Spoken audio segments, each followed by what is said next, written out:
Good afternoon.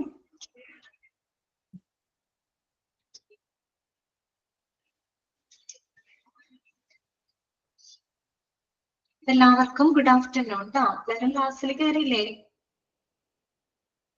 Good afternoon. Okay, good afternoon.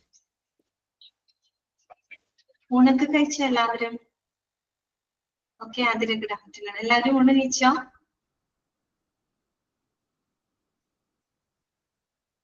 Okay, പെട്ടെന്ന് തന്നെ കയറുക കേട്ടോ ക്ലാസ്സിൽ.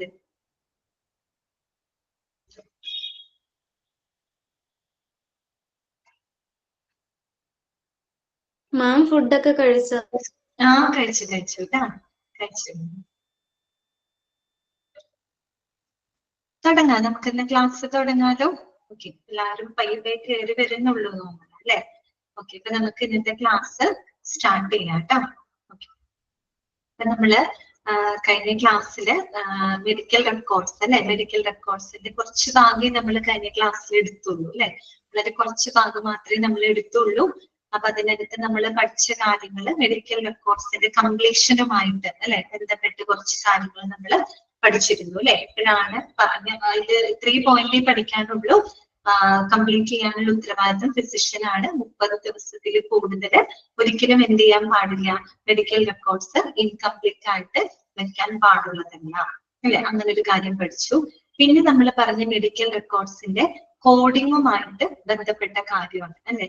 എല്ലാ ഈ പറയുന്ന മെഡിക്കൽ റെക്കോർഡ്സിലെ എല്ലാ വിവരങ്ങളും ഏറ്റവും ലേറ്റസ്റ്റ് ആയിട്ടുള്ള ICD കോഡിങ് ചെയ്തിരിക്കണം, ICD ഉപയോഗിച്ച് കോഡ് ചെയ്തിരിക്കണം എന്ന് പറഞ്ഞു അല്ലെ. ആൽഫ ന്യൂമറിക് കോഡ്സിലോട്ട് മാറ്റിയിരിക്കണം എന്നൊക്കെ പറഞ്ഞു. പിന്നെ മിസ്സിംഗ് റെക്കോർഡ്സ് അല്ലെ, റെക്കോർഡ്സ് മിസ്സായി കഴിഞ്ഞാൽ അത്തരം സാഹചര്യങ്ങൾ എങ്ങനെയാണെന്നുള്ളതും നമ്മൾ പറഞ്ഞത് അല്ലെ. റെക്കോർഡ്സ് മിസ്സായി കഴിഞ്ഞ് കഴിഞ്ഞാൽ എന്ത് ചെയ്യണം? ഡ്യൂപ്ലിക്കേറ്റ് മെഡിക്കൽ റെക്കോർഡ് ക്രിയേറ്റ് ചെയ്യണം. അപ്പൊ അത് ആരാണ് അങ്ങനെ സജസ്റ്റ് ചെയ്യുന്നത്? മെഡിക്കൽ റെക്കോർഡ് ഓഫീസർ ആണ്. അങ്ങനെയുള്ള കാര്യങ്ങൾ നമ്മൾ പറഞ്ഞു. പിന്നെ ഡ്യൂപ്ലിക്കേറ്റ് മെഡിക്കൽ റെക്കോർഡ് ഉണ്ടാക്കുമ്പോൾ ആ മിസ്സായി പോയ സെയിം ആ ഒരു ID നമ്പർ ഉപയോഗിച്ചിട്ടാണ് ഡ്യൂപ്ലിക്കേറ്റ് മെഡിക്കൽ റെക്കോർഡ് ക്രിയേറ്റ് ചെയ്യുന്നത്. അതേസമയം തന്നെ ഒറിജിനലിന് വേണ്ടിയിട്ടുള്ള ആ ഒരു ഒറിജിനൽ ട്രേസ് ചെയ്യാനുള്ള ശ്രമങ്ങൾ നടക്കും. ഇനി ഒറിജിനൽ കിട്ടിക്കഴിഞ്ഞാൽ ഈ ഡ്യൂപ്ലിക്കേറ്റ് റെക്കോർഡ് ഇതിന്റെ കൂടെ കമ്പൈൻ ചെയ്തിട്ടാണ് ഫയൽ ചെയ്ത് വെക്കുന്നത്. അങ്ങനെ നമ്മൾ പറഞ്ഞു. പിന്നെ പറഞ്ഞത് മൾട്ടിപ്പിൾ റെക്കോർഡ്സ് അല്ലെ, ഒന്നിൽ കൂടുതൽ റെക്കോർഡ്സുകളുള്ള രോഗികളിൽ ശ്രദ്ധിക്കേണ്ട കാര്യങ്ങൾ. അപ്പൊ നമ്മൾ പറഞ്ഞു പ്രയോറിറ്റി അനുസരിച്ചിട്ട് വേണം അവിടെ നമ്മൾ ചെയ്യാനായിട്ട് അല്ലെ. ഫസ്റ്റ് പ്രയോറിറ്റി കൊടുക്കേണ്ടത് മെഡിക്കോ ലീഗൽ റെക്കോർഡ്സുകൾക്കാണ്. സെക്കൻഡ് പ്രയോറിറ്റി കൊടുക്കേണ്ടത് ഒബ്സ്ട്രക്റ്റീവ് റെക്കോർഡിനാണ്. തേർഡ് പ്രയോറിറ്റി കൊടുക്കേണ്ടത് അഡ്മിറ്റഡ് റെക്കോർഡ്സിനും. ഫോർത്ത് പ്രയോറിറ്റി കൊടുക്കേണ്ടത് എന്തിനാണ്? ഓൾഡ് റെക്കോർഡ്സ് അല്ലെ, പഴയ റെക്കോർഡുകൾ ആണെങ്കിലും it contains the relevant information അല്ലെ, അത്യാവശ്യം റിലവന്റ് ആയിട്ടുള്ള ഇൻഫർമേഷൻസ് അടങ്ങുന്ന ഓൾഡസ്റ്റ് റെക്കോർഡ്. അപ്പൊ ആ ഒരു പ്രയോറിറ്റി ഇമ്പോർട്ടന്റ് ആണെന്ന് പറഞ്ഞിരുന്നു. അത് ഒന്ന് നോക്കി വെക്കണം കേട്ടോ.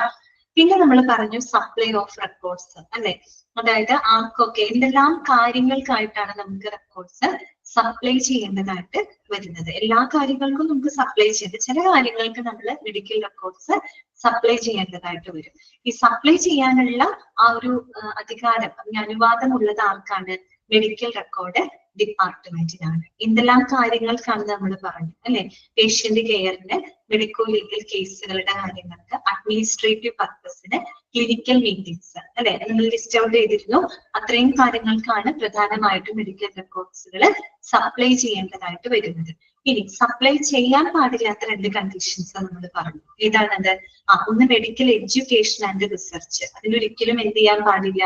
മെഡിക്കൽ റെക്കോർഡ്സുകൾ സപ്ലൈ ചെയ്യാനായിട്ട് അല്ലെങ്കിൽ സെൻഡ് ചെയ്യാനായിട്ട് പാടുള്ളതാണ്. പിന്നെ നമ്മൾ പറഞ്ഞത്, ലാസ്റ്റ് പറഞ്ഞു നിർത്തിയത് മെഡിക്കോ ലീഗൽ കേസ് രജിസ്ട്രേഷനെ സംബന്ധിച്ചാണ് അല്ലെ. അതായത് ഈ ഇത്തരം MLC കേസുകൾ വരുമ്പോൾ അതിന് വേണ്ടിയിട്ട് പ്രത്യേകം ഒരു MLC രജിസ്റ്റർ എവിടെ ഉണ്ടായിരിക്കണം? എമർജൻസി ഡിപ്പാർട്ട്മെന്റിൽ ഉണ്ടായിരിക്കണം. ഈ വരുന്ന എല്ലാ MLC കേസുകളും മെഡിക്കോ ലീഗൽ കേസുകളും ആ ഒരു രജിസ്റ്ററിനകത്ത് കൃത്യമായിട്ട് രേഖപ്പെടുത്തി വെക്കണം അല്ലെ. അതുപോലെ തന്നെ രജിസ്റ്റർ ചെയ്തിട്ടുള്ള ഓരോ കേസുകളുടെ മുകളിലായിട്ട് ഒരു മെഡിക്കോ ലീഗൽ സ്റ്റാമ്പ് അഫിക്സ് ചെയ്യണം എന്ന് പറഞ്ഞു. തിരിച്ചറിയാൻ വേണ്ടിയിട്ടാണ് വന്ന കേസുകൾ, രജിസ്റ്റേർഡ് കേസുകൾ തിരിച്ചറിയാൻ വേണ്ടിയിട്ട് എന്ത് ചെയ്യണം? രജിസ്റ്റർ ചെയ്ത ഓരോ കേസിന്റെ മുകളിലായിട്ട് ഒരു മെഡിക്കോ ലീഗൽ സ്റ്റാമ്പ് അഫിക്സ് ചെയ്യണം പറഞ്ഞു അല്ലെ. പിന്നെ മാത്രമല്ല ആ ഒരു സെൻട്രൽ എന്താ പറയാ മെഡിക്കോ ലീഗൽ രജിസ്റ്ററുകൾ കംപ്ലീറ്റ് ആണെന്ന് ഉറപ്പുവരുത്തുന്നതിന് വേണ്ടിയിട്ട് രജിസ്റ്റർ ചെയ്ത എല്ലാ കേസുകളും ആരെയും കൂടെ നമ്മൾ ഇൻഫോം ചെയ്യണം, പോലീസിനെ അറിയിക്കണം അല്ലെ. പോലീസിനെ അറിയിക്കണം. ആര് വഴിയായിട്ട് അറിയിക്കണം? ഹോസ്പിറ്റൽ അഡ്മിനിസ്ട്രേറ്റർ വഴിയായിട്ട് അറിയിക്കണം അല്ലെ. ഇത്രയും കാര്യങ്ങളാണ് നമ്മൾ കഴിഞ്ഞ ക്ലാസ്സിൽ പറഞ്ഞു നിർത്തിയത്. ഓക്കെ, അപ്പൊ നമുക്ക് തുടർന്നുള്ള ഭാഗങ്ങളൊക്കെ നോക്കാം ട്ടോ. അടുത്തതാണ് റിലീസ് ഓഫ് ഇൻഫർമേഷൻ. അതായത് ഈ മെഡിക്കൽ റെക്കോർഡ്സിലെ വിവരങ്ങൾ റിലീസ് ചെയ്യുന്നതുമായിട്ട് ബന്ധപ്പെട്ട് ശ്രദ്ധിക്കേണ്ട കാര്യങ്ങൾ എന്തൊക്കെയാണ്? റിലീസ് ഓഫ് ഇൻഫർമേഷൻ ട്ടോ. ഓക്കെ, നമ്മൾ മെഡിക്കൽ റെക്കോർഡ്സിനകത്ത് രേഖപ്പെടുത്തിയിരിക്കുന്ന വിവരങ്ങൾ പുറത്ത് റിലീസ് ചെയ്യുന്നതുമായിട്ട് ബന്ധപ്പെട്ട് ശ്രദ്ധിക്കേണ്ട കാര്യങ്ങളാണ് ഇനി പറയുന്നത്. ഓക്കെ, അപ്പൊ നമുക്ക് നോക്കാം. ഏറ്റവും ഫസ്റ്റത്തെ പോയിന്റ് എന്താണ്? നമ്മൾ കുറെ ഇതിൽ പഠിച്ച ഒരു പോയിന്റ് തന്നെയാണ് കോൺഫിഡൻഷ്യാലിറ്റി അല്ലെ.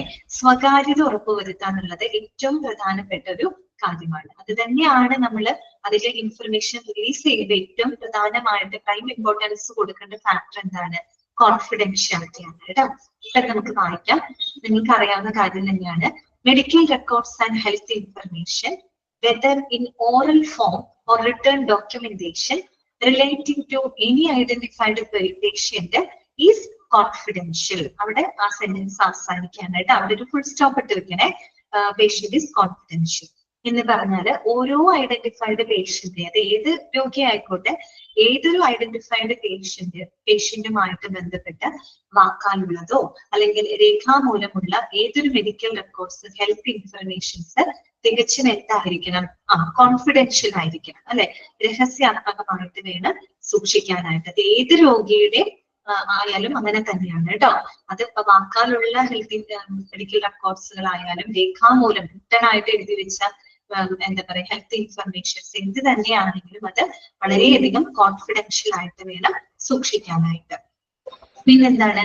Accordingly computer stored data information obtainable either in the form of medical records, disease and operation indexes, photographs, microfilms, videotapes, audio tapes or other device used for these purposes should be treated as a confidential documents. അപ്പൊ അത് പ്രകാരം നമ്മളിപ്പോ കമ്പ്യൂട്ടറിൽ store ചെയ്ത് വെച്ചിട്ടുള്ള രോഗിയുടെ വിവരങ്ങൾ ഉണ്ടായിരിക്കും അല്ലെ. എന്നുവെച്ചാൽ പേഷ്യന്റ് റെക്കോർഡ്സുകൾ നമ്മൾ കമ്പ്യൂട്ടറിൽ സ്റ്റോർ ചെയ്ത് വെച്ചിട്ടുള്ള വിവരങ്ങൾ, അതുപോലെ തന്നെ ഡിസീസ് ആൻഡ് ഓപ്പറേഷൻ ഇൻഡെക്സ്, ആ ഒരു രോഗിയുടെ അസുഖത്തെ പറ്റി, രോഗങ്ങളായിക്കോട്ടെ. ഓപ്പറേഷൻ ഇൻഡെക്സസ് എന്ന് പറഞ്ഞാൽ എന്താ ഉദ്ദേശിക്കുന്നത്? ഓപ്പറേഷൻ പ്രൊസീജിയർ തന്നെയാണ് കേട്ടോ പറയുന്നത്. ഓപ്പറേഷൻ പ്രൊസീജിയർ തന്നെയാണ്. അതായത് ആ ഒരു ഓപ്പറേഷന്റെ ആ ഒരു നടപടിക്രമങ്ങളുടെ ഒരു കാറ്റലോഗ് എന്നൊക്കെ നമുക്ക് പറയാം. ഒരു സിസ്റ്റമാറ്റിക് ആയിട്ടുള്ളൊരു കാര്യങ്ങൾ ഓപ്പറേഷൻ ചെയ്തതെങ്കിലും അതിന്റെ കൃത്യമായിട്ടുള്ള നടപടിക്രമങ്ങളൊക്കെ രേഖപ്പെടുത്തുന്നതാണ് കേട്ടോ ഓപ്പറേഷൻ ഇൻഡെക്സ് എന്ന് പറയുന്നത്.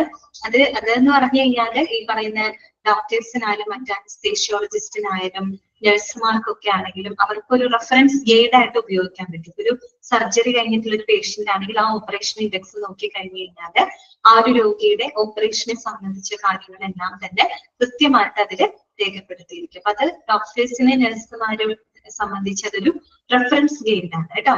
ഓക്കെ, ഓപ്പറേഷൻ ഇൻഡെക്സ് എന്ന് പറഞ്ഞ പ്രൊസീജിയേഴ്സ് തന്നെയാണ്. എന്തൊക്കെ പ്രൊസീജിയറുകളാണ് അതിനായിട്ട് ചെയ്തത്, അങ്ങനെയുള്ള കാര്യങ്ങൾ.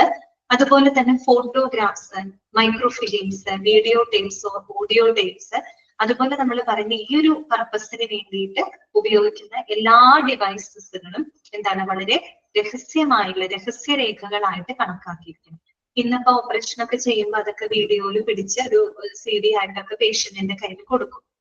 അതിന് പിന്നീട് എന്തെങ്കിലും ബുദ്ധിമുട്ടുകൾ വരികയാണെങ്കിൽ നമുക്കത് റെഫർ ചെയ്യാൻ വേണ്ടിയിട്ടാണ്. ഓക്കെ, അപ്പൊ എന്ത് തന്നെയാണെങ്കിലും അവരുടെ ഹെൽത്ത് ഇൻഫർമേഷനുമായിട്ട് ബന്ധപ്പെട്ട ഫോട്ടോഗ്രാഫ്സോ ഓഡിയോ ടേപ്സോ അല്ലെങ്കിൽ വീഡിയോ ടേപ്സോ മറ്റ് എന്ത് തന്നെയാണെങ്കിലും ഏത് ഉപകരണങ്ങളായിക്കോട്ടെ അത് വളരെ രഹസ്യരേഖകളായിട്ട് വേണം കണക്കാക്കാൻ. ശരിക്കും പറഞ്ഞാൽ എന്തായിരിക്കണം? വളരെ കോൺഫിഡൻഷ്യൽ ആയിരിക്കണം അല്ലെ. വളരെ എന്താ പറയാ സ്വകാര്യതയോട് കൂടിയിട്ട് വേണം അതിലെ വിവരങ്ങൾ എന്ത് ചെയ്യാനായിട്ട്, ആക്സസ് ചെയ്യാനായിട്ട്. ക്ലിയർ ആണല്ലോ? Okay, so authorized staff are permitted to deal with such information. അപ്പൊ നമ്മൾ പറഞ്ഞു കോൺഫിഡൻഷ്യൽ ആണ്, ആർക്കും അത് ആക്സസ് ചെയ്യാൻ പറ്റില്ല. ഓതറൈസ്ഡ് സ്റ്റാഫുകൾക്ക് മാത്രമേ അത്തരം ഇൻഫർമേഷൻസ് കൈകാര്യം ചെയ്യാനുള്ള അനുവാദം ഉണ്ടാവുകയുള്ളൂ കേട്ടോ. ഓതറൈസ്ഡ് സ്റ്റാഫ്, അംഗീകരിക്കപ്പെട്ട സ്റ്റാഫുകൾ. അപ്പോ ആരാണ് ഈ ഓതറൈസ്ഡ് സ്റ്റാഫ്? അടുത്ത ചോദ്യം അതാണ് അല്ലെ. ആരാണ് ഓതറൈസ്ഡ് സ്റ്റാഫ്? ഇവിടെ എഴുതിയിട്ടുണ്ട്. ഓതറൈസ്ഡ് സ്റ്റാഫ് എന്ന് പറഞ്ഞാല് authorized staffs are those who are looking after the patient, normally including medical, nursing and paramedical personnel and the staff of the MRD. Okay, നമ്മൾ പറഞ്ഞല്ലോ ഓതറൈസ്ഡ് സ്റ്റാഫുകൾക്ക് മാത്രമേ അത്തരം വിവരങ്ങൾ ആക്സസ് ചെയ്യാനായിട്ടുള്ള അനുവാദമുള്ളൂ. ഓതറൈസ്ഡ് സ്റ്റാഫുകൾ ആരാണെന്നുള്ളത് കൃത്യമായിട്ട് നിങ്ങൾ പഠിച്ചു വെക്കണം. ആരൊക്കെയാണ്? രോഗിക്ക് പരിചരണം കൊടുക്കുന്ന ആളുകൾ എന്ന് പറഞ്ഞാൽ മെഡിക്കൽ ഡോക്ടേഴ്സ് ആണ് ഉദ്ദേശിക്കുന്നത് കേട്ടോ. മെഡിക്കൽ സ്റ്റാഫ് എന്ന് പറയുമ്പോൾ ഡോക്ടേഴ്സ് ഉണ്ട്, നേഴ്സ് ഉണ്ട്, അതുപോലെ തന്നെ പാരാമെഡിക്കൽ സ്റ്റാഫുകൾ ഉണ്ടായിരിക്കും കേട്ടോ. പാരാമെഡിക്കൽ സ്റ്റാഫ് എന്ന് പറഞ്ഞ ഈ ഫാർമസിയിൽ വർക്ക് ചെയ്യുന്ന ആളുകള്, അതുപോലെ തന്നെ ഫിസിയോതെറാപ്പിസ്റ്റുകള്, ഓക്കെ, അതുപോലെ അങ്ങനെയുള്ള ഡയറ്റീഷ്യന്മാർ, അതൊക്കെ എന്താണ്? ഒരു പാരാമെഡിക്കൽ സ്റ്റാഫുകളാണ് അല്ലെ. പിന്നെ എന്താണ്? And staff of the MRD, medical record ഡിപ്പാർട്ട്മെന്റിലെ സ്റ്റാഫ്. ഇതാണ് ഓതറൈസ്ഡ് സ്റ്റാഫ് എന്നതുകൊണ്ട് ഉദ്ദേശിക്കുന്നത്. അപ്പൊ ഇവർക്ക് മാത്രമേ എന്ത് ചെയ്യാൻ പറ്റുള്ളൂ? ഈ പറയുന്ന മെഡിക്കൽ റെക്കോർഡ്സിലെ വിവരങ്ങൾ റിലീസ് ചെയ്യുന്നതിനുള്ള അനുവാദം ഉണ്ടാവുകയുള്ളൂ, അല്ലെങ്കിൽ കൈകാര്യം ചെയ്യാനുള്ള അധികാരം ഈ പറയുന്ന ഓതറൈസ്ഡ് സ്റ്റാഫുകൾക്കാണ്. ഏത് ഓതറൈസ്ഡ് സ്റ്റാഫുകളാണ്? ഡോക്ടർമാര്, നഴ്സുമാര്, പാരാമെഡിക്കൽ സ്റ്റാഫുകള്, മെഡിക്കൽ റെക്കോർഡ് ഡിപ്പാർട്ട്മെന്റിലെ ജീവനക്കാര്. ഓക്കെ, ക്ലിയർ ആയല്ലോ? അപ്പൊ നിങ്ങൾ അവിടെ പഠിക്കേണ്ട കാര്യം ഇത്രയേ ഉള്ളൂ. ഓതറൈസ്ഡ് സ്റ്റാഫുകൾക്ക് മാത്രമേ ഇൻഫർമേഷൻ റിലീസ് ചെയ്യാനുള്ള അനുവാദമുള്ളൂ. ആരൊക്കെയാണ് ഓതറൈസ്ഡ് സ്റ്റാഫ് എന്ന് ചോദിച്ചാൽ നിങ്ങൾക്ക് അറിയണം. ഓതറൈസ്ഡ് സ്റ്റാഫ് എന്ന് പറഞ്ഞാൽ ഡോക്ടർ, നഴ്സ്, പാരാമെഡിക്കൽ സ്റ്റാഫുകള്, മെഡിക്കൽ റെക്കോർഡ് ഡിപ്പാർട്ട്മെന്റിലെ സ്റ്റാഫ്, ഇതിൽ ഉൾപ്പെടുന്ന ഇവരാണ് ഓതറൈസ്ഡ് സ്റ്റാഫുകൾ കേട്ടോ. ക്ലിയർ ആയോ പറഞ്ഞത്? എളുപ്പമല്ലേ ഇത്? സിമ്പിൾ അല്ലേ? ഓക്കെ ആണല്ല? ഇതാണൊന്നും ഇല്ലാത്തത്, എന്തെങ്കിലും ഒന്ന് റെസ്പോണ്ട് ചെയ്യാം കേട്ടോ. ഓക്കെ, അടുത്തത് കേട്ടോ, റിലീസ് ഓഫ് ഇൻഫർമേഷൻ. റൈറ്റിലെ കുറച്ച് പോയിന്റും കൂടെ നമുക്ക് അതിനകത്ത് പറയാനുണ്ട്. ഒരു കാര്യം നമ്മൾ പറഞ്ഞല്ലോ, റിലീസ് ചെയ്യുന്നതുമായിട്ട് ബന്ധപ്പെട്ട് കോൺഫിഡൻഷ്യാലിറ്റി വളരെ ഇമ്പോർട്ടന്റ് ആണ്.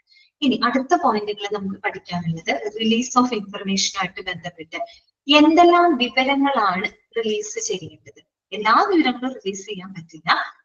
എന്തെല്ലാം വിവരങ്ങളാണ് റിലീസ് ചെയ്യേണ്ടത്, അല്ലെങ്കിൽ റിലീസ് ചെയ്യേണ്ട വിവരങ്ങൾ എന്തൊക്കെയാണ് എന്നാണ് ഇനി നമ്മൾ കാണാൻ പോകുന്നത്. ഓക്കെ, എന്ത് തന്നെ റിലീസ് ചെയ്യുമ്പോൾ കോൺഫിഡൻഷ്യാലിറ്റി ഇമ്പോർട്ടന്റ് ആണ്. ഇതും പഠിച്ചു വെക്കണം കേട്ടോ. ഒന്നാമത്തെ പറയുന്നത് കണ്ടീഷൻസ്. കണ്ടീഷൻസ് എന്ന് പറയുമ്പോൾ എന്തൊക്കെ കണ്ടീഷൻസ് ആണെന്നുള്ളത് ബ്രാക്കറ്റിൽ കൊടുത്തിട്ടുണ്ട്. ഇഞ്ചുറീസ്, പരിക്കുകൾ, അതുപോലെ തന്നെ പോയിസണിങ്, വിഷബാധ, പിന്നെ അബോർഷൻ അല്ലെ, ഗർഭഛിദ്രം. ശരിക്കും ഇത് ലീഗലി പ്രൊഹിബിറ്റഡ് ആണ് അബോർഷൻ അല്ലെ. പലാണ്ട് ചെയ്യുന്ന അബോർഷൻസ് ഒക്കെ സംഭവിക്കുകയാണ്. അപ്പൊ ഗർഭഛിദ്രങ്ങള്, ഓർ കേസസ് ഇൻവോൾവിംഗ് ആക്സിഡന്റ് കേസുകള്, സൂയിസൈഡ്, ആത്മഹത്യകള്, ഹോമിസൈഡ്സ്, കൊലപാതകങ്ങള്, അങ്ങനെയുള്ള സാഹചര്യങ്ങളൊക്കെ ഉണ്ടല്ലോ. അതൊക്കെ എന്ത് ചെയ്യണം? Have to intimate the police or other legal authorities.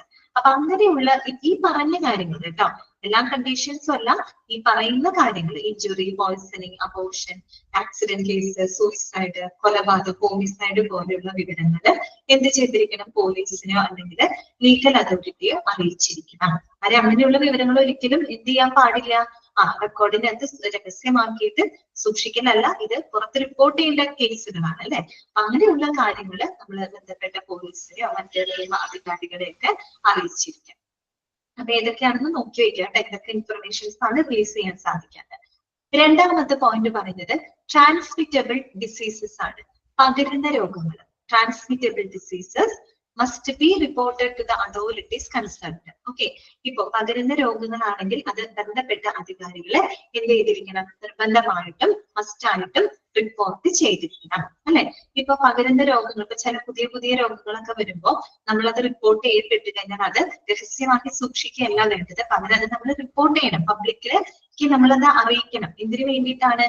അത്തരം രോഗത്തിന്റെ സ്പ്രെഡിങ് ഒഴിവാക്കാൻ വേണ്ടിയിട്ടാണ്. നമ്മൾ കോഴിക്കോട് നിപ്പ വൈറസ് ഡിറ്റക്ട് ചെയ്തിരുന്നു അല്ലെ. അപ്പൊ ആ സമയത്ത് എന്താണ്, കോഴിക്കോട് മാത്രം ഒതുങ്ങി നിന്ന ഒരു കാര്യമാണ്. പക്ഷെ അത് പുറത്തേക്ക് ആ വിവരം റിലീസ് ചെയ്തിട്ടുണ്ട് അല്ലെ. അതെ, പ്രിക്കോഷൻസ് ആണ് പ്രിക്കോഷൻസ് എടുക്കാനാണ് കാര്യം. അത് നമ്മൾ റിലീസ് ചെയ്തില്ലെങ്കിലാണ് പ്രശ്നം. അങ്ങനെയുള്ള വിവരം റിലീസ് ചെയ്തില്ലെങ്കിൽ ഈ ഒരു രോഗം ഭയങ്കരമായിട്ട് സ്പ്രെഡ് ചെയ്യും. അതിനനുസരിച്ചുള്ള പ്രിക്കോഷൻസ് നമുക്ക് എടുക്കാനൊന്നും പറ്റില്ല അല്ലെ. അപ്പൊ അതിന് വേണ്ടിയിട്ടാണ് ട്രാൻസ്മിറ്റബിൾ ഡിസീസ്. കൊറോണയൊക്കെ വന്നപ്പോൾ നമ്മൾ റിപ്പോർട്ട് ചെയ്തു അല്ലെ. അപ്പൊ ട്രാൻസ്മിറ്റബിൾ ഡിസീസസ് ബന്ധപ്പെട്ട അധികാരികളെ അറിയിച്ചിരിക്കും കേട്ടോ. അപ്പൊ അങ്ങനെയുള്ള വിവരങ്ങൾ നമുക്ക് റിലീസ് ചെയ്യാം. പിന്നെ മുകളിൽ പറഞ്ഞ കണ്ടീഷൻസ് ഒക്കെ ഒന്ന് നോക്കി വെക്കുക കേട്ടോ. മൂന്നാമത്തെ എന്താണ്? ഇവന്റ്സ്. ഇവന്റ്സ് എന്ന് പറയുമ്പോൾ എന്തൊക്കെ ഇവന്റുകളാണ് പ്രത്യേകം കൊടുത്തിട്ടുണ്ട്? ബർത്ത്, ഡെത്ത് ആൻഡ് ഫോയിറ്റൽ ഡെത്ത് കേട്ടോ. ജനനം, മരണം, അതുപോലെ തന്നെ ഗർഭാവസ്ഥയിലൊക്കെ ഉണ്ടാവുന്ന ശിശു മരണം അല്ലെ, കുഞ്ഞുങ്ങളുടെ മരണം, ഗർഭാവസ്ഥയിൽ ഇരിക്കുമ്പോൾ കുഞ്ഞുങ്ങൾ മരണപ്പെട്ടു പോകുന്ന ഇവന്റ്സ് ഒക്കെ ഉണ്ടല്ലോ. അതൊക്കെ എന്ത് ചെയ്യണം? Have to be reported to civil registration authorities either directly or through members of the family. അപ്പൊ അങ്ങനെയുള്ള കാര്യങ്ങൾ നമ്മൾ സിവിൽ രജിസ്ട്രേഷൻ അധികാരികള്, സിവിൽ രജിസ്ട്രേഷൻ അതോറിറ്റി വെച്ചാൽ നമ്മുടെ ഗവൺമെന്റ് രജിസ്ട്രേഷൻ ഓഫീസുകളാണ് ഈ പറയുന്നത്. ഗവൺമെന്റ് ഏജൻസികൾ ഉണ്ടല്ലോ, ജനനം അതുപോലെ മരണം എല്ലാം രജിസ്റ്റർ ചെയ്യണം. വിവാഹം, ഡൈവോഴ്സ് അല്ലെ, എല്ലാം തന്നെ എന്ത് ചെയ്യണം? രജിസ്റ്റർ ചെയ്യണം. അതൊക്കെ ഒരു ഗവൺമെന്റ് ഏജൻസി, ഗവൺമെന്റ് സർക്കാർ സ്ഥാപനങ്ങളാണ് കേട്ടോ. അപ്പൊ അങ്ങനെയുള്ള രജിസ്ട്രേഷൻ അതോറിറ്റികളിലത് ഒന്നില്ലെങ്കിൽ ഡയറക്റ്റ് ആയിട്ട് ചെന്ന് റിപ്പോർട്ട് ചെയ്യാം, അല്ലെങ്കിൽ ത്രൂ ഫാമിലി മെമ്പേഴ്സ് വഴിയായിട്ട് റിപ്പോർട്ട് ചെയ്തിരിക്കണം. എങ്ങനെയുള്ളത്? ബർത്ത്, ഡെത്ത്, ഫോയിറ്റൽ ഡെത്ത് ഒക്കെ പോലെയുള്ള ഇവന്റ്സ് കേട്ടോ. അടുത്തത് നോക്കിയേ, കോർട്ട് ഓർഡർ. അതായത് കോർട്ട് ഓർഡർ എന്താ ഉദ്ദേശിക്കുന്നത്? The hospital also must provide information in response to a court order. അതായത് ഇപ്പൊ ഒരു കോടതി ഉത്തരവിന് റെസ്പോണ്ട് ചെയ്യുന്ന, ഒരു കോടതി ഉത്തരവിനോട് പ്രതികരിക്കുന്നതിന് വേണ്ടിയിട്ട് ഹോസ്പിറ്റലുകാർക്ക് ഈ പറയുന്ന റെക്കോർഡിലെ ഇൻഫർമേഷൻസ് റിലീസ് ചെയ്യേണ്ടതായിട്ട് വരും. മനസ്സിലായല്ലോ? അപ്പോ ഇങ്ങനെയുള്ള വിവരങ്ങളൊക്കെയാണ് നമ്മളിപ്പോ റിലീസ് ചെയ്യേണ്ടതെന്ന് പറഞ്ഞാൽ ഈ പറയുന്ന കണ്ടീഷൻസ് അല്ലെ, അതായത് പരിക്കുകള്, പോയിസണിങ്, അബോർഷൻ, ആക്സിഡന്റ് കേസുകള്, സൂയിസൈഡ്, ഹോമിസൈഡ്, അതൊക്കെ പോലീസിനെ അറിയിക്കേണ്ടതാണ്. പിന്നെ നമ്മൾ പറഞ്ഞു പകരുന്ന രോഗങ്ങളാണെങ്കിൽ അത് ബന്ധപ്പെട്ട അധികാരികളെ അറിയിച്ചിരിക്കണം. ബർത്ത്, ഡെത്ത്, ഫോയിറ്റൽ ഡെത്ത് പോലുള്ള ഇവന്റ്സുകള് അതത് സിവിൽ ലീഗൽ രജിസ്ട്രേഷൻ അതോറിറ്റീസിനെ അറിയിച്ചിരിക്കണം. പിന്നെ കോർട്ട് ഓർഡർ, അതായത് ഇപ്പൊ ഒരു കോടതി ഉത്തരവിനോടുള്ളൊരു റെസ്പോണ്ടിങ് അല്ലെങ്കിൽ ഒരു പ്രതികരണം എന്നുള്ള രീതിയിലും ഹോസ്പിറ്റലുകാർക്ക് ചിലപ്പോൾ മെഡിക്കൽ റെക്കോർഡ്സിലെ വിവരങ്ങൾ റിലീസ് ചെയ്യേണ്ടതായിട്ട് വരും. മനസ്സിലായോ? പറഞ്ഞപ്പോ റിലീസുമായിട്ട് ബന്ധപ്പെട്ട് ഇത്രയും പഠിക്കാനുള്ളൂ കേട്ടോ. കാര്യങ്ങൾ മനസ്സിലാക്കി വെക്കുക, കോൺഫിഡൻഷ്യൽ ആയിരിക്കണം. അതുപോലെ എങ്ങനെയുള്ള വിവരങ്ങളാണ് റിലീസ് ചെയ്യേണ്ടതെന്നുള്ളതും നമ്മൾ കണ്ടു. ഓക്കെ, ക്ലിയർ ആയെന്ന് വിചാരിക്കുന്നു കേട്ടോ. അത് ഇത്രയും നമ്മൾ കണ്ടത് ആ ഒരു എന്താ പറയാ, ഒരു മെഡിക്കൽ റെക്കോർഡിന്റെ ആ ഒരു പ്രൊസീജിയർ ആയിട്ട് ബന്ധപ്പെട്ട കുറെ കാര്യങ്ങളൊക്കെയാണ് ഇതുവരെ നമ്മൾ പഠിച്ചത്. ഇനി നമുക്ക് പഠിക്കാനുള്ളത് content of the medical records. Content of the medical records. Medical റെക്കോർഡ്സിലെ കണ്ടന്റിനെ പറ്റിയാണ് നമുക്ക് പഠിക്കാനുള്ളത്. എന്തെല്ലാം കണ്ടന്റുകളാണ് ഒരു മെഡിക്കൽ റെക്കോർഡിനകത്ത് രേഖപ്പെടുത്തുന്നത്? കുറെയൊക്കെ കാര്യങ്ങൾ നമുക്കറിയാം. ഒരു രോഗിയുടെ പൂർണ്ണമായിട്ടുള്ള ഏറ്റവും റിലവന്റ് ആയിട്ടുള്ള എല്ലാ ഹെൽത്ത് ഇൻഫർമേഷൻസും ഏതിനകത്ത് രേഖപ്പെടുത്തിയിരിക്കും? മെഡിക്കൽ റെക്കോർഡിനകത്ത് രേഖപ്പെടുത്തിയിരിക്കും. ഇനി നമ്മൾ അതിന്റെ കണ്ടന്റിനെ പറ്റിയാണ് പഠിക്കാനുള്ളത് കേട്ടോ.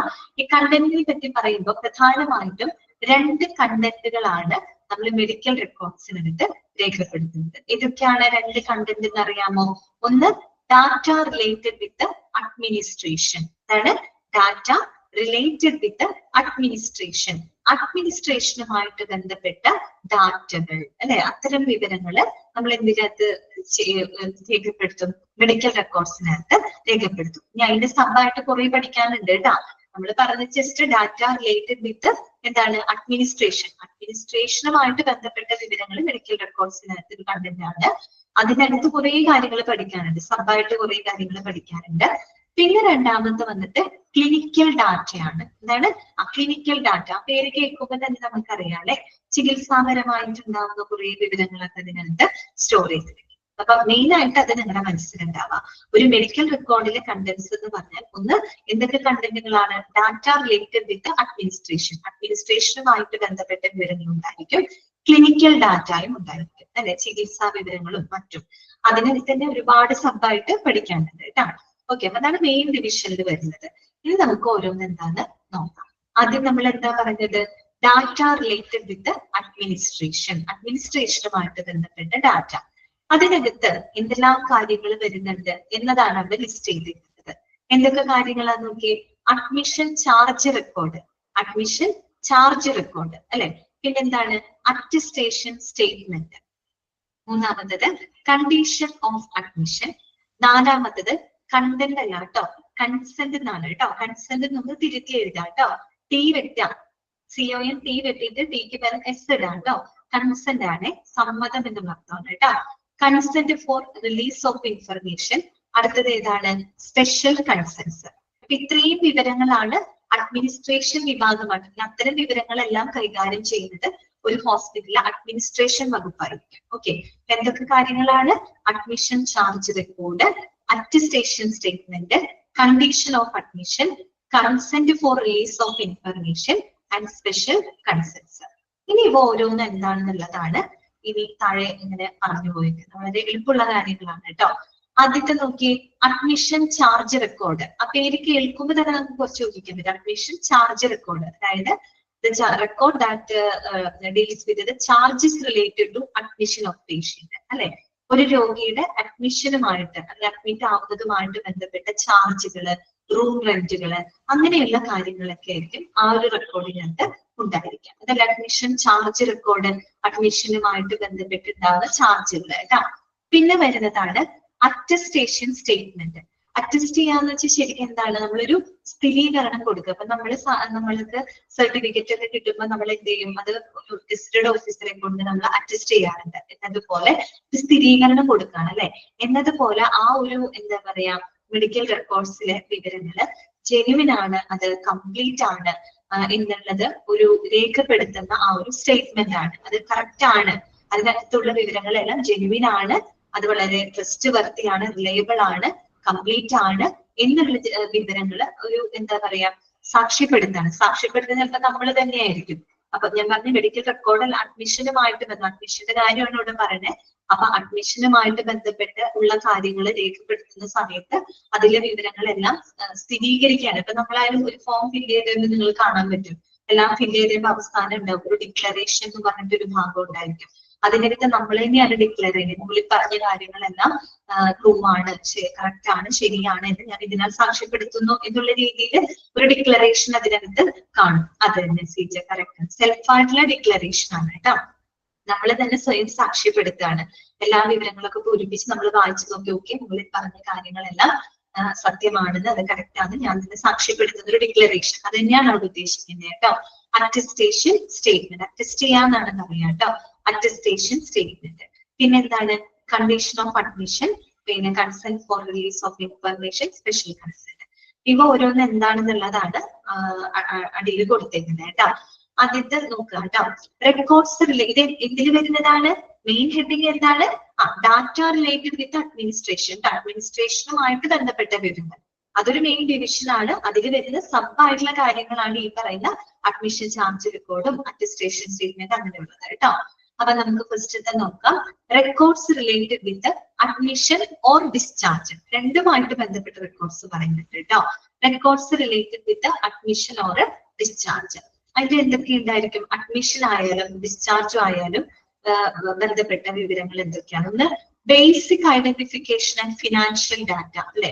രോഗിയുടെ ബേസിക് ആയിട്ടുള്ള അവരുടെ അടിസ്ഥാന അടിസ്ഥാന വിവരങ്ങളും അവരുടെ ഫിനാൻഷ്യൽ ഡാറ്റ എന്ന് വെച്ചാൽ സാമ്പത്തികമായിട്ടുള്ള വിവരങ്ങൾ, അത് നമ്മൾ ഫില്ല് ചെയ്ത് കൊടുക്കുമ്പോൾ തന്നെ നമ്മൾ ഏതെങ്കിലും ഇൻഷുറൻസ് ക്ലെയിം എടുത്തിട്ടുണ്ടോ, ഏതെങ്കിലും ഇൻഷുറൻസ് പോളിസി എടുത്തിട്ടുണ്ടോ, എത്ര രൂപ വരെയുള്ള ഏത് പോളിസിയാണ് എടുത്തിരിക്കുന്നത്, എത്ര രൂപ വരെയുള്ള ഫിനാൻഷ്യൽ സെക്യൂർ അതിന് ലഭിക്കും. അപ്പൊ അതൊക്കെ ഫിനാൻഷ്യൽ ഡാറ്റയാണ്. നമ്മൾ പൂരിപ്പിക്കുമ്പോൾ തന്നെ അങ്ങനെയുള്ള ക്വസ്റ്റ്യൻസ് അതിനകത്ത് ഉണ്ടായിരിക്കും. ഓക്കെ, അപ്പൊ നോക്കുക, ബേസിക് ഐഡന്റിഫിക്കേഷൻ ഫിനാൻഷ്യൽ ഡാറ്റ അല്ലെ. രോഗിയുടെ അടിസ്ഥാന വിവരങ്ങളും അവരുടെ സാമ്പത്തിക വിവരങ്ങളും ഉണ്ടായിരിക്കും. പിന്നെ എന്താണ് പറഞ്ഞത്? Data are collected at the time of admission. അഡ്മിഷന്റെ സമയത്ത് തന്നെയാണ് ഈ പറയുന്ന ഡാറ്റകളെല്ലാം കളക്ട് ചെയ്യുന്നത്. അഡ്മിറ്റ് ആയ കുറെ ദിവസങ്ങൾക്ക് ശേഷമല്ല, അഡ്മിറ്റ് ആവുന്ന സമയത്ത് തന്നെ എല്ലാ വിവരങ്ങളും കളക്ട് ചെയ്ത് വെക്കുന്നു. നോക്കൂ, ഇറ്റ് കണ്ടെയ്ൻസ്, അതായത് അഡ്മിഷൻ ഡിസ്ചാർജ് റെക്കോർഡില് എന്തെല്ലാം കാര്യങ്ങൾ രേഖപ്പെടുത്തിയിരിക്കും? It contains identification sheet. നമ്മൾ പറയുന്ന അഡ്മിഷൻ ഡിസ്ചാർജ് റെക്കോർഡാണ്. അതിനകത്ത് എന്തെല്ലാം കാര്യങ്ങൾ ഉണ്ടായിരിക്കും? ഇത് കണ്ടെയ്ൻസ് ഐഡന്റിഫിക്കേഷൻ ഷീറ്റ് അല്ലെ. ആ രോഗിയുടെ ഐഡന്റിഫിക്കേഷൻ ഷീറ്റ്, അയാളുടെ പേര്, അയാളുടെ ജെൻഡർ ഐഡന്റിറ്റി, അയാളുടെ എന്താ പറയുക അഡ്രസ്, ലൊക്കാലിറ്റി, ഇങ്ങനെയുള്ള കാര്യങ്ങളൊക്കെ അതിനകത്ത് ഉണ്ടാവും അല്ലെ. ഒരു ഐഡന്റിഫിക്കേഷൻ ഷീറ്റ് ഉണ്ടാവും. അതുപോലെ തന്നെ admission or discharge record of form, അഡ്മിഷന്റെ ഡിസ്ചാർജ് ചെയ്യുന്നതിന്റെ രണ്ടും കൂടി ഒരുമിച്ചാണ് പറയുന്നത്. അതിന്റെ ഒരു റെക്കോർഡ്, അതിന്റെ ഒരു രേഖപ്പെടുത്തുന്ന ഒരു ഫോം അതിനകത്ത് ഉണ്ടാവും. സമ്മറി ഷീറ്റ് എന്ന് പറഞ്ഞാൽ എന്താ? ഡിസ്ചാർജ് ഷീറ്റ് ആണ് കേട്ടോ. ഡിസ്ചാർജ് ഷീറ്റ് ഉണ്ടായിരിക്കും. Or face sheet. Face sheet എന്ന് പറഞ്ഞാൽ സെയിം കാര്യം തന്നെയാണ് കേട്ടോ. രോഗിയുടെ എല്ലാ തിരിച്ചറിയലുകളും രേഖപ്പെടുത്തുന്ന ഡെമോഗ്രഫിക് ആയിട്ടുള്ള ഇൻഫർമേഷൻ ആണ്. അയാളുടെ പേര്, അഡ്രസ്, വയസ്സ്, ജെൻഡർ ഐഡന്റിറ്റി അങ്ങനെയുള്ള കാര്യങ്ങളൊക്കെ രേഖപ്പെടുത്തുന്നത് തന്നെയാണ് ഫേസ് ഷീറ്റ് എന്ന് പറയുന്നത് കേട്ടോ. ഇത്രയും റെക്കോർഡ്സുകൾ അതിനകത്ത് ഉണ്ടായിരിക്കും. ഇതൊക്കെയാണ് നമ്മൾ പറഞ്ഞത് records related with admission of discharge അല്ലെ. അതിനകത്ത് ബേസിക് ഐഡന്റിഫിക്കേഷൻ, ഫിനാൻഷ്യൽ ഡാറ്റ ഉണ്ടായിരിക്കും. That data is collected at the time of admission. It contains identification sheet ഉണ്ടായിരിക്കും, അഡ്മിഷൻ ഓഫ് ഡിസ്ചാർജ് റെക്കോർഡ് ഉണ്ടായിരിക്കും, summary sheet and face sheet കേട്ടോ. ഇത്രയാണ്. Okay, clear ആയല്ലോ, മനസ്സിലായല്ലോ. അടുത്തതാണ് കണ്ടീഷൻ ഓഫ് അഡ്മിഷൻ. അത് നമ്മൾ ഇവിടെ പറഞ്ഞൊരു പോയിന്റ് ആണ്.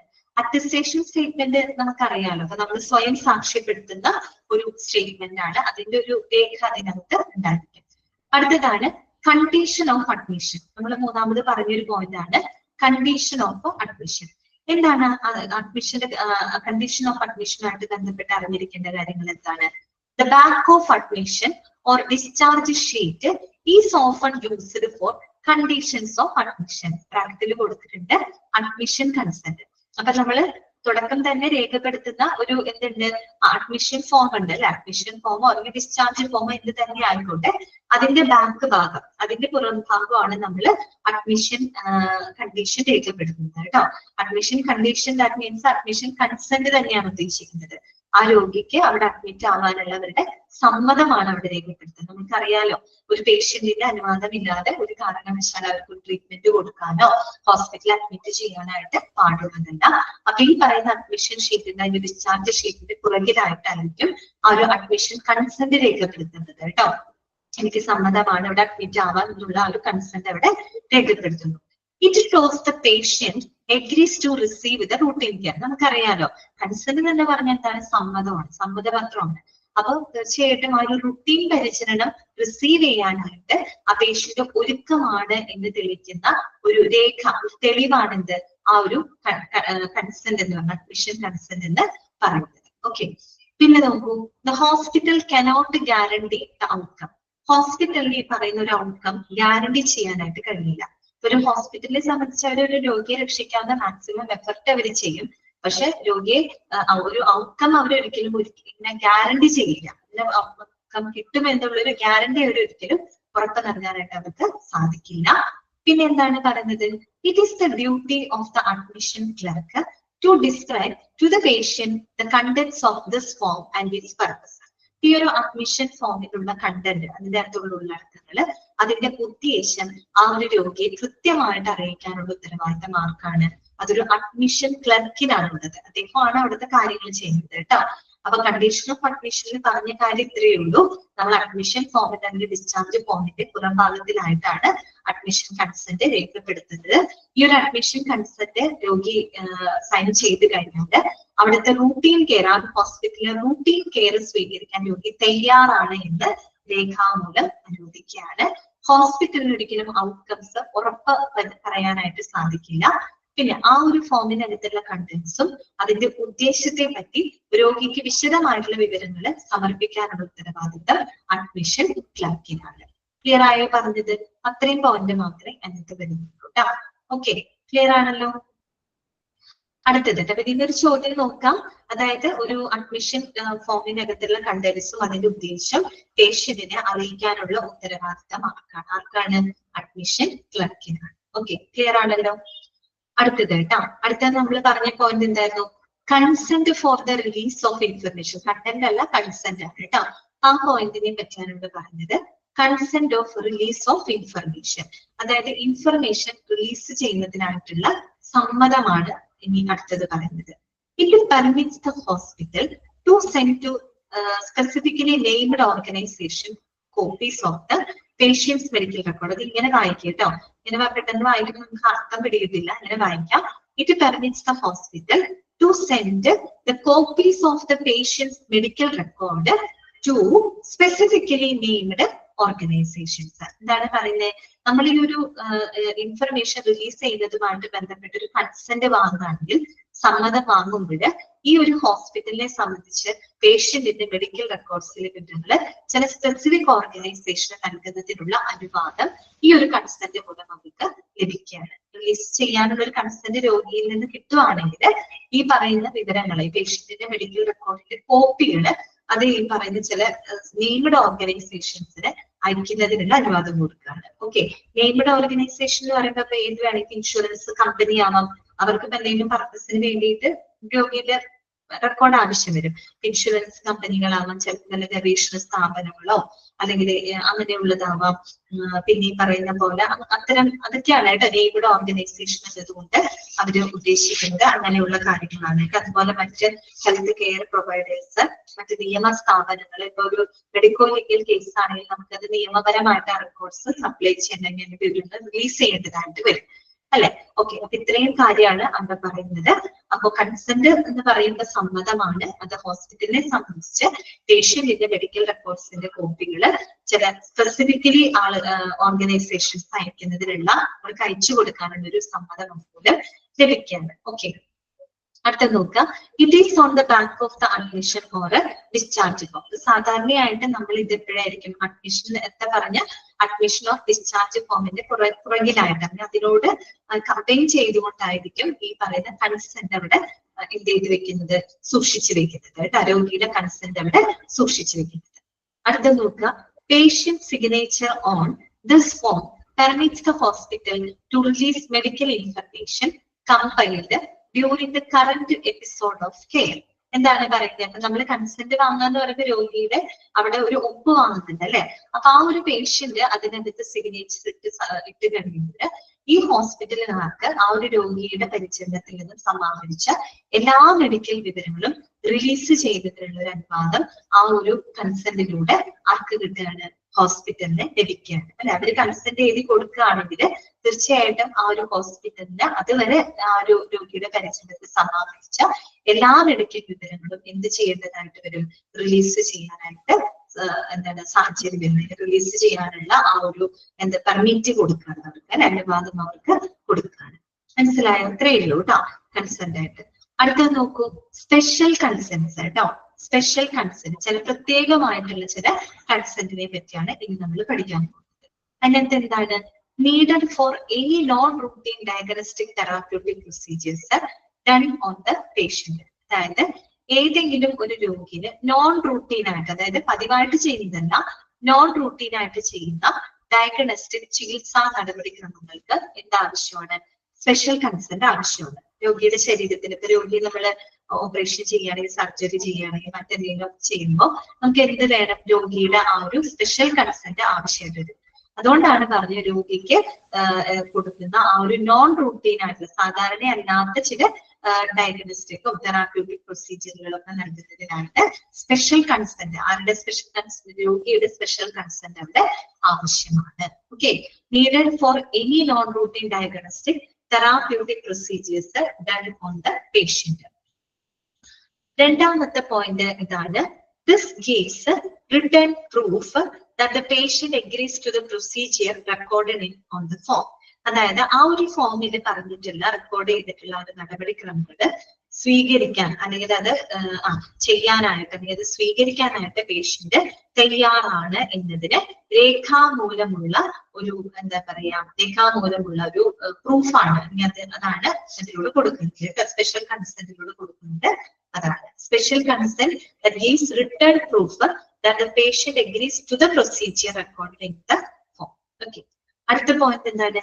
Condition of participation require that medical staff bylaws and rules and regulations states that a surgical operation may be executed only on consent of the patient or legal representative except in emergencies. Except in emergencies ഒന്ന് underline ചെയ്ത് വെക്കാം. അത് വളരെ important ആണ്. അവർ പറയുന്ന വേറൊന്നുമല്ല, ആ ഒരു പാർട്ടിസിപ്പേഷൻ കണ്ടീഷൻ പ്രകാരം ഈ പറയുന്ന രോഗിയുടെയോ അല്ലെങ്കിൽ അവരുടെ ഇതിൽ ലീഗൽ റെപ്രസെന്റേറ്റീവിന്റെയോ സമ്മതത്തോടു കൂടി മാത്രമേ ശസ്ത്രക്രിയ നടത്താവൂ എന്നുള്ളത് മെഡിക്കൽ സ്റ്റാഫ് ലോസും റൂൾസ് ആൻഡ് റെഗുലേഷൻസ് പറയുന്നുണ്ട് കേട്ടോ. അതായത് ഈ പറയുന്ന രോഗിയുടെ സമ്മതം കൂടാതെ അവരുടെ ശരീരത്തിൽ എന്ത് ചെയ്യാനായിട്ട് പാടില്ല? ശസ്ത്രക്രിയ ചെയ്യാനായിട്ട് പാടില്ല. ചെയ്യണമെന്നുണ്ടെങ്കിൽ സ്പെഷ്യൽ കൺസേൺ വേണം. പ്രത്യേകം പറയുന്നുണ്ട് ആക്സെപ്റ്റ് ഇൻ എമർജൻസീസ് കേട്ടോ, അടിയന്തര സാഹചര്യങ്ങളിൽ ഒഴികെ. അടിയന്തര സാഹചര്യം വന്നപ്പോ പെട്ടെന്നൊരു എന്താ പറയാ ഒരു സിവിയർ ആക്സിഡന്റ് ആയിട്ട് ഒരു പേഷ്യന്റിനെ ഹോസ്പിറ്റലിൽ കൊണ്ടുവരുന്നത്, അവിടെ നമുക്ക് അവരുടെ മറ്റുള്ള ഒരാളുടെ കൺസെന്റ് നോക്കാനുള്ള സമയം ചിലപ്പോൾ കിട്ടിയെന്ന് വരില്ല. എത്രയും പെട്ടെന്ന് രോഗിയെ റിക്കവർ ചെയ്യാന്നുള്ളതാണ് ഹോസ്പിറ്റലിന്റെ ലക്ഷ്യം. അതാണ് പറഞ്ഞത് എമർജൻസി സാഹചര്യങ്ങൾ ഒഴികെ, അതൊഴികെ ഈ പറയുന്ന ആ ഒരു പേഷ്യന്റിന്റെ ശരീരത്തില് ശസ്ത്രക്രിയ നടത്താനുള്ള സമ്മതം പേഷ്യന്റിനോ അല്ലെങ്കിൽ ലീഗൽ റെപ്രസെന്റേറ്റീവോ നൽകിയിരിക്കണം. അല്ലെങ്കിൽ അവരുടെ സമ്മതത്തോടു കൂടി മാത്രമേ ശസ്ത്രക്രിയ നടത്താനായിട്ട് പാടുള്ളൂ പേഷ്യൻസിന്. ക്ലിയർ ആണല്ലോ? അതാണ് സ്പെഷ്യൽ കൺസെന്റ് കേട്ടോ. ക്ലിയർ ആയല്ലോ? ഇത്രയേ ഉള്ളൂ കേട്ടോ. അപ്പൊ നമ്മൾ പറഞ്ഞത് ഇപ്പോ the data related with administration കേട്ടോ. അഡ്മിനിസ്ട്രേഷനുമായിട്ട് ബന്ധപ്പെട്ട് ഡാറ്റ ഇതൊരു കണ്ടന്റ് ആണ്. അതിനകത്ത് സബായിട്ട് വരുന്നതാണ് admission charge record, attestation statement, condition of admission, അതായത് എങ്ങനെയാണ് അഡ്മിറ്റ് ചെയ്ത conditions, content four the release of information, അതുപോലെ കണ്ടന്റ് അല്ലാണ്ടോ കൺസെന്റ് ആണ്, consent for the release of information, പിന്നെ സ്പെഷ്യൽ കൺസെന്റ്സ്. ക്ലിയർ ആയോ ഇത്ര പറഞ്ഞ കാര്യങ്ങൾ? ഓക്കെ ആണോ? ക്ലിയർ ആവുന്നുണ്ടോ? ഓക്കെ. അങ്ങനെയാണെങ്കിൽ നമുക്ക് അടുത്ത ഭാഗത്തോട്ട് പോവാം കേട്ടോ. ആദ്യത്തെ കണ്ടന്റ് നമ്മൾ ക്ലിയർ ചെയ്തു. രണ്ടാമത്തെ നമുക്ക് പഠിക്കാനുള്ളത് ക്ലിനിക്കൽ ഡാറ്റയാണ് കേട്ടോ. എന്താണ് ക്ലിനിക്കൽ ഡാറ്റ? ആ പേര് സൂചിപ്പിക്കുന്നത് പോലെ ക്ലിനിക്കൽ ഡാറ്റ എന്ന് പറയുമ്പോൾ എന്തായിരിക്കും? ചികിത്സാ സംബന്ധമായിട്ടുള്ള വിവരം. നേരത്തെ നമ്മൾ പറഞ്ഞത് ഡാറ്റ റിലേറ്റഡ് വിത്ത് അഡ്മിനിസ്ട്രേഷൻ ആണ് അല്ലെ. അഡ്മിനിസ്ട്രേഷൻ വിഭാഗം കൈകാര്യം ചെയ്യുന്ന അവരുമായിട്ട് റിലേറ്റ് ചെയ്തിട്ടുള്ള ഡാറ്റകള് മെഡിക്കൽ റെക്കോർഡിന്റെ ഒരു കണ്ടന്റ് ആയിരിക്കും. രണ്ടാമത്തെ കണ്ടന്റ് എന്ന് പറഞ്ഞാൽ ക്ലിനിക്കൽ ഡാറ്റയാണ് കേട്ടോ. ചികിത്സാപരമായിട്ടുള്ള വിവരങ്ങൾ അതിനകത്ത് ഒരുപാട് വരുന്നുണ്ട് കേട്ടോ. അത് ഓരോന്നും എന്താണെന്നുള്ളതും ഇതിനകത്ത് കൊടുത്തിട്ടുണ്ട്. ഒന്നാമത്തെ എന്താണ്? അഡ്മിഷൻ ഓർ ഡിസ്ചാർജ് റെക്കോർഡ് കേട്ടോ. Admission or discharge record. അതുപോലെ തന്നെ മെഡിക്കൽ ഹിസ്റ്ററി അല്ലെ, മെഡിക്കൽ ഹിസ്റ്ററി. പിന്നെ ഫിസിക്കൽ എക്സാമിനേഷൻ റിപ്പോർട്ട്സ്. പിന്നെ ഫിസിഷ്യൻസ് ഓർഡർ എന്നാണ് കേട്ടോ. ഇവിടെ ഒരു ഓർഡറിന് എഴുതി ചേർക്കണം കേട്ടോ. ഫിസിഷ്യൻസ് എന്ന് മാത്രമേ കൊടുത്തിട്ടുള്ളൂ. Physicians order, ORDER order. പിന്നെ എന്താണ്? Progress note, pathology reports, radiology reports, electrocardiograph report, consultation report, operative data, അതായത് ഇപ്പൊ ഓപ്പറേഷൻസ് ഒക്കെ എന്തെങ്കിലും ചെയ്തിട്ടുണ്ടെങ്കിൽ അതിന്റെ വിവരങ്ങള്, anaesthesia report, recovery room record, operative report. Operative report എന്ന് പറഞ്ഞാലും ഓപ്പറേറ്റീവ് ഡാറ്റ എന്ന് പറഞ്ഞാലും സെയിം ആണ് കേട്ടോ. അപ്പൊ ഏതെങ്കിലും ഒരെണ്ണം എഴുതിയാൽ മതി. Nursing data, nurses notes, TTR graphic chart, medication sheet, diet chart, physical therapy report, respiratory therapy report, miscellaneous reports, laboratory reports, discharge summary. ശരിക്കും 23 ഉണ്ട്. അല്ല, 23 22 വരുള്ളൂ കേട്ടോ. കാര്യം ഓപ്പറേറ്റീവ് റിപ്പോർട്ട്, ഓപ്പറേറ്റീവ് ഡാറ്റ എന്ന് പറഞ്ഞാൽ രണ്ടും തന്നെയാണ്, സെയിം തന്നെയാണ്. ഇത്രയും റിപ്പോർട്ടുകൾ എന്തുണ്ടാവും? ക്ലിനിക്കൽ ഡാറ്റ സംബന്ധമായിട്ട് ഉണ്ടായിരിക്കും. ഓക്കെ, അപ്പൊ നമുക്കതിൽ ഓരോന്നും എന്താണെന്നുള്ളത് കൃത്യമായിട്ട് മനസ്സിലാക്കാം. ഫസ്റ്റത്തെ എന്താണ്? Admission and discharge record. അതായത് ക്ലിനിക്കൽ ഡാറ്റയിൽ ആദ്യത്തെ പോയിന്റ് നമ്മൾ പറഞ്ഞത് അഡ്മിഷൻ ഓർ ഡിസ്ചാർജ് റെക്കോർഡാണ്. എന്താണ് അതിനെപ്പറ്റി പറയാനുള്ളത്? ഇത് ഇൻക്ലൂഡ്സ്, അതായത് admission and discharge record includes the statement of diagnosis and procedures. അതായത് രോഗനിർണയത്തിന്റെയും അതിന്റെ നടപടിക്രമങ്ങളുടെയും കൃത്യമായിട്ടുള്ള സ്റ്റേറ്റ്മെന്റുകൾ ഏതിനകത്ത് ഉൾപ്പെടുത്തുന്നു? അഡ്മിഷൻ ആൻഡ് ഡിസ്ചാർജ് റെക്കോർഡ്സിനകത്ത് ഉൾപ്പെടുത്തുന്നു. ഓക്കെ, പിന്നെന്താണ്? The attending physician is liable for giving and authenticating the information. Full stop ഇടാം. All diagnosis and procedures well written in full without symbols and abbreviations. അതായത് നമ്മൾ പറഞ്ഞല്ലോ, ഒരു അറ്റൻഡിംഗ് ഫിസിഷ്യൻ, ആ ഒരു ഡോക്ടറെ കൺസൾട്ട് ചെയ്യുന്ന ഫിസിഷ്യൻ ആരാണോ അദ്ദേഹത്തിനാണ് ഈ പറയുന്ന ഡിസ്ചാർജ് റെക്കോർഡ് അല്ലെങ്കിൽ അഡ്മിഷൻ റെക്കോർഡിനകത്തുള്ള വിവരങ്ങള് പ്രൊവൈഡ് ചെയ്യാനും അതിന് ഓതന്റിക്കേറ്റ് ചെയ്യാനൊക്കെയുള്ള അധികാരം, ആ ലയബിലിറ്റി ആർക്കാണ്? അവരെ കൺസൾട്ട് ചെയ്യുന്ന ഫിസിഷ്യൻ ആണ്. ഓക്കെ, പിന്നെ എന്താണ്? ഓൾ ഡയഗ്നോസിസ് ആൻഡ് പ്രൊസീജിയേഴ്സ്, നീടാട്ടോ, നീടിട്ടിക്കളഞ്ഞുള്ളൂ. All diagnosis and procedures well written in full without symbols and abbreviations. അതുപോലെ തന്നെ എല്ലാ നടപടിക്രമങ്ങളും അതുപോലെ രോഗനിർണയങ്ങളും ഫുൾ, അതിന് മുഴുവനായിട്ട് അതിനകത്ത് എഴുതി വെക്കണം. അതും വിത്തൗട്ട് സിമ്പിൾസ് ആൻഡ് അബ്രിവേഷൻ, പ്രത്യേകിച്ച് ഒരു സിമ്പിൾസോ അബ്രിവേഷൻസ് ചുരുക്കെഴുത്തുകളോ ഒന്നും ഉപയോഗിക്കാതെ പൂർണ്ണമായിട്ടും വ്യക്തമായിട്ടും എല്ലാ ഡയഗ്നോസിസ് പ്രൊസീജിയറുകളും അവിടെ ക്ലിയർ ആയിട്ട് എഴുതി വെച്ചിരിക്കണം. That should be written in full ആയിട്ട് അതിനകത്ത് എഴുതി വെച്ചിരിക്കണം. മനസ്സിലായല്ലോ? അത്രയേ ഉള്ളൂ കേട്ടോ. അഡ്മിഷൻ ആൻഡ് ഡിസ്ചാർജ് റെക്കോർഡ് എന്ന് പറയുമ്പോൾ അതിനകത്ത് ഡയഗ്നോസിസും പ്രൊസീജിയേഴ്സും ആയിട്ട് ബന്ധപ്പെട്ട സ്റ്റേറ്റ്മെന്റുകൾ ഉൾപ്പെടുന്നു. പിന്നെ ഒരു അതിനകത്തുള്ള ഇൻഫർമേഷൻസിനെ പുറത്തേക്ക് നൽകാനും ഓതന്റിക്കേറ്റ് ചെയ്യാനുള്ള ആ ഒരു ലയബിലിറ്റി ഉള്ളത് അറ്റൻഡിങ് ഫിസിഷ്യൻ ആണ്, അവരെ കൺസൾട്ട് ചെയ്ത ഡോക്ടറാണ്. ഓക്കെ, അതും ആ ഒരു കാര്യങ്ങൾ കൃത്യമായിട്ട് ഫുള്ളായിട്ട് എഴുതി വെക്കണം. പ്രത്യേകിച്ച് സിംബൽസോ അബ്രിവേഷൻസോ യൂസ് ചെയ്യാതെ ഫുള്ളായിട്ട് അത് എഴുതി വെച്ചിരിക്കണം. ക്ലിയർ ആയല്ലോ പറഞ്ഞത്? Admission and discharge record. അടുത്തതാണ് എന്ത്? Medical history. നെക്സ്റ്റ് വരുന്നതാണ് മെഡിക്കൽ ഹിസ്റ്ററി. വളരെ ഇമ്പോർട്ടന്റ് ആയിട്ടുള്ള ഒരു സംഭവമാണ് മെഡിക്കൽ ഹിസ്റ്ററി. അപ്പൊ എന്താണ് മെഡിക്കൽ ഹിസ്റ്ററി എന്നുള്ളത് ഫസ്റ്റ് സെന്റൻസിൽ കൊടുത്തിട്ടുണ്ട്. ഓക്കെ, ആദ്യത്തെ നമുക്ക് നോക്കാം. ദ ഡാറ്റ, ഒരു കോമൺ ആയിട്ട് the data physician uses to establish a preliminary provisional diagnosis on which to base the treatment of the patient. It includes എന്ന് പറഞ്ഞ് കൊടുത്തേക്കാണ്. എന്താണ് മെഡിക്കൽ ഹിസ്റ്ററി എന്ന് പറഞ്ഞാല്? നമ്മൾക്ക് ഒരു രോഗിയുടെ പ്രാഥമികമായിട്ടുള്ള താൽക്കാലിക രോഗനിർണയം നടത്തുന്നതിനായിട്ട് ആ ഒരു ഡോക്ടർ ഉപയോഗിക്കുന്ന കുറച്ച് ഡാറ്റ ഉണ്ടല്ലോ, അതാണ് നമ്മൾ മെഡിക്കൽ ഹിസ്റ്ററി എന്നതുകൊണ്ട് ഉദ്ദേശിക്കുന്നത്. അപ്പൊ നമുക്ക് വല്ല ചുമയോ അല്ലെങ്കിൽ എന്താ പറയാ അലർജിയോ ശ്വാസം മുട്ടലോ ആസ്മാറ്റിക് പ്രോബ്ലംസ് ആയിട്ട് നമ്മൾ ഡോക്ടറെ കാണാൻ പോവാണെന്നിരിക്കട്ടെ. അവിടെ ചെല്ലുമ്പോൾ സ്വാഭാവികമായിട്ടും ഡോക്ടർ നമ്മുടെ മെഡിക്കൽ ഹിസ്റ്ററി ചോദിക്കും, അല്ലെ? നിങ്ങളുടെ വീട്ടിൽ ആർക്കെങ്കിലും ഉണ്ടാകുന്ന അച്ഛനോ അമ്മയ്ക്കോ ആർക്കെങ്കിലും ചുമയോ ആസ്മയോ ഉണ്ടായിരുന്നോ എന്നുള്ളത് അവർ ചോദിക്കും. അപ്പൊ അത് ചോദിക്കുന്നത് എന്തിനു വേണ്ടിയിട്ടാണ്? ഒരു പ്രാഥമികമായിട്ടുള്ള വളരെ പ്രൊഫഷണൽ ആയിട്ടുള്ള താൽക്കാലികമായിട്ടുള്ള ഒരു രോഗനിർണയം നടത്തുന്നതിന് വേണ്ടിയിട്ടാണ്. അതായത് കൺഫേംഡ് ആയിട്ടല്ല. കൺഫേംഡ് ആക്കണമെങ്കിൽ പല ടെസ്റ്റുകളും മറ്റും നമ്മൾ ചെയ്യുന്നതായിട്ട് വരും.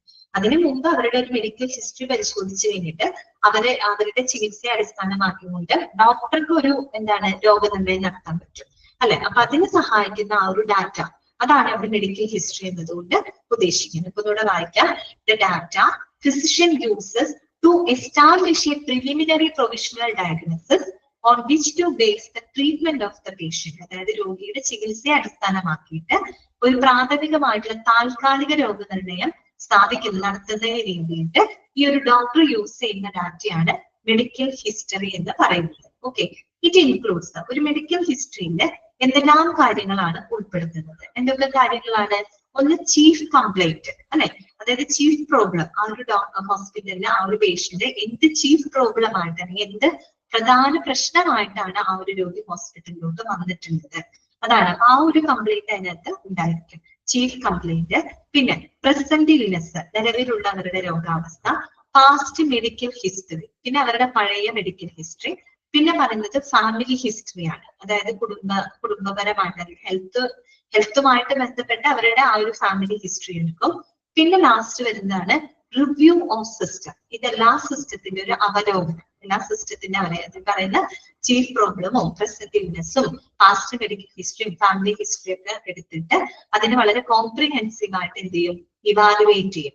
അതാണ് റിവ്യൂ ഓഫ് സിസ്റ്റം. അതൊന്ന് റിവ്യൂ ചെയ്യും, അല്ലെ? കൃത്യമായിട്ട് അവലോകനം നടത്തിയിട്ട് അതിനനുസരിച്ചുള്ള തീരുമാനങ്ങൾ എടുക്കാനായിട്ടാണ്. ഓക്കെ, അപ്പൊ ഇത്രയും കാര്യങ്ങളാണ് മെഡിക്കൽ ഹിസ്റ്ററിക്കകത്ത് വരുന്നത്. ക്ലിയർ ആയോ പറഞ്ഞത്? ക്ലിയർ ആയോ? ഓക്കെ ആണോ? ഓക്കെ, സിമ്പിൾ ആയിട്ടുള്ള കാര്യങ്ങളാണ്, അല്ലെ? അടുത്തതാണ് ഇപ്പൊ മെഡിക്കൽ ഹിസ്റ്ററി എന്താന്ന് ചോദിച്ചാൽ നിങ്ങൾ പഠിച്ചു വെക്കുക. It is the data that physician uses to establish a preliminary provisional diagnosis. Okay, അടുത്തതാണ് ഫിസിക്കൽ എക്സാമിനേഷൻ. നെക്സ്റ്റ് വൺ എന്താണ്? ഫിസിക്കൽ എക്സാമിനേഷൻ, ശാരീരികമായിട്ടുള്ള പരിശോധന. എന്താണ് അത് പറയുന്നത്? It provides base line data about the patient to help the physician in deciding a diagnosis. അതായത് ഒരു രോഗനിർണയം തീരുമാനിക്കുന്നതിന് വേണ്ടിയിട്ട് ഈ ഒരു ഡോക്ടറെ സഹായിക്കുന്നത് അല്ലെങ്കിൽ ഡോക്ടറെ സഹായിക്കുന്ന അടിസ്ഥാന വിവരങ്ങൾ ലഭിക്കുന്നത് എന്തിലൂടെയാണ്? ഫിസിക്കൽ എക്സാമിനേഷനിലൂടെയാണ്, അല്ലെ? ശാരീരികമായിട്ടുള്ള പരിശോധനയിലൂടെയാണ് ആ ഒരു ഡയഗ്നോസിസ്, രോഗിയുടെ ഡയഗ്നോസിസ് കൺഫേം ചെയ്യാനായിട്ട് ഫിസിഷ്യനെ ഹെൽപ്പ് ചെയ്യുന്നത്. എന്താണ് അത്? ഫിസിക്കൽ എക്സാമിനേഷൻ ആണ്, അല്ലെ? ശാരീരികമായിട്ടുള്ള പരിശോധനകളാണ്. The examination should include all the body systems. ഇനി ഫിസിക്കൽ എക്സാമിനേഷൻ എന്ന് പറഞ്ഞാൽ അതിൽ എല്ലാ ബോഡി സംവിധാനങ്ങളും ഉൾപ്പെടുന്നുണ്ട്, അല്ലെ? ഒരു എല്ലാ ബോഡി സിസ്റ്റംസും അവിടെ ഉൾപ്പെടുന്നുണ്ട്. ഇനി നോക്കൂ, the degree of details relies on the age and sex of the patient symptoms, other physical findings of laboratory data. നമ്മൾ പറഞ്ഞല്ലോ ഈ പറയുന്ന ഡീറ്റെയിൽഡ് ആയിട്ടുള്ള ആ ഒരു ഡാറ്റ നമുക്ക് ലഭിക്കും. ആ ലഭിക്കുന്ന ഡാറ്റയുടെ അളവ് എന്തിനൊക്കെ ആശ്രയിച്ചിരിക്കും? ഒന്ന് പേഷ്യന്റിന്റെ വയസ്സ്, പിന്നെ അവരുടെ സെക്സ് എന്ന് വെച്ചാൽ അവരുടെ ജെൻഡർ ഐഡന്റിറ്റി, പിന്നെ ആ രോഗിയുടെ രോഗലക്ഷണങ്ങള്, പിന്നെ രോഗിയുമായിട്ട് നടത്തിയിട്ടുള്ള പ്രധാനപ്പെട്ട ഫിസിക്കൽ ഫൈൻഡിങ്സ്, പ്രധാന കണ്ടെത്തലുകള്, ലാബ് ഡാറ്റ, ഇതിനെയൊക്കെ അനുസരിച്ചുകൊണ്ടാണ് ആ ഒരു എന്താ പറയാ ആ ഒരു ഡീറ്റെയിൽസിന്റെ അളവ് നമ്മൾ നിശ്ചയിക്കുന്നത്. അപ്പൊ കൂടുതൽ നമ്മൾ പറഞ്ഞല്ലോ അതിന്റെ എക്സാമിനേഷൻ എന്ന് പറഞ്ഞ എല്ലാ ബോഡി സംവിധാനങ്ങളും ഉൾപ്പെടുന്നുണ്ട് എന്ന് പറഞ്ഞു കഴിഞ്ഞാൽ എന്തെല്ലാം വരും? ഈ പറയുന്ന ഫിസിക്കൽ സിംറ്റംസ് വരും, അവരുടെ വയസ്സ്, അവരുടെ പ്രായം, പിന്നെ എന്തൊക്കെ കണ്ടെത്തലുകൾ നടത്തിയതിനാൽ ലാബ് പരിശോധനകൾ, ഇവയെല്ലാത്തിനും അടിസ്ഥാനമാക്കിയിട്ടാണ് ആ ഡീറ്റെയിൽസ് നിലനിൽക്കുന്നത് അല്ലെ. ഡിഗ്രി ഓഫ് ഡീറ്റെയിൽസ് എന്തിനൊക്കെ ആശ്രയിച്ചിരിക്കും? Age, sex of the patient, sex, അതുപോലെ patient symptoms, other physical findings or laboratory data. Clear ആയല്ലോ? അപ്പൊ ഫിസിക്കൽ എക്സാമിനേഷൻ അത്രയേറെ പ്രാധാന്യമുണ്ട് അല്ലെ, അത്രയേറെ പ്രാധാന്യമുണ്ട്. കാര്യ ഡയഗ്നോസിസ് കൺഫേം ചെയ്യുന്നതിനായിട്ട് ഈ ഒരു പേഷ്യന്റിനെ സഹായിക്കുന്ന, അടിസ്ഥാന വിവരങ്ങൾ കൊടുത്ത് സഹായിക്കുന്ന ഒരു വിവരങ്ങൾ നൽകുന്നത് ഈ പറയുന്ന ഫിസിക്കൽ എക്സാമിനേഷനിലൂടെയാണ് എന്നുള്ളത് മനസ്സിലാക്കി. ഓക്കെ, ക്ലിയർ ആണല്ലോ? അടുത്തതാണ് ഫിസിഷ്യൻ ഓർഡർ കേട്ടോ. നെക്സ്റ്റ് വരുന്നതാണ് ഫിസിഷ്യൻ ഓർഡർ. എന്തായിരിക്കും ഫിസിഷ്യൻ ഓർഡർ എന്ന് പറഞ്ഞു കഴിഞ്ഞാൽ? പേര് കേൾക്കുമ്പോൾ തന്നെ നമുക്ക് മനസ്സിലാക്കാൻ പറ്റും അല്ലെ. ഡോക്ടറുടെ ഓർഡർ ആണ് അല്ലെ, ഡോക്ടറുടെ ഓർഡർ ആണ് അല്ലെ. അപ്പൊ അതിനെ പറ്റിയാണ് ഇനി നമ്മള് പറയാനായിട്ട് പോകുന്നത് കേട്ടോ.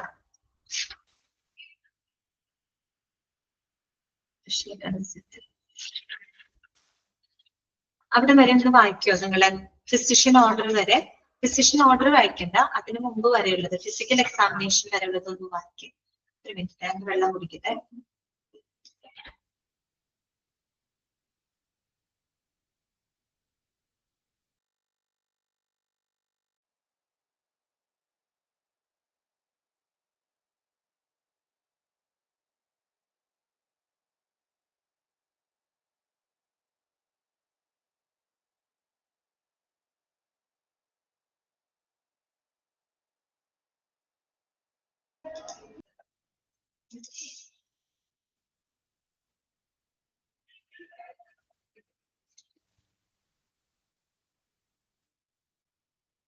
വായിക്കാം കേട്ടോ.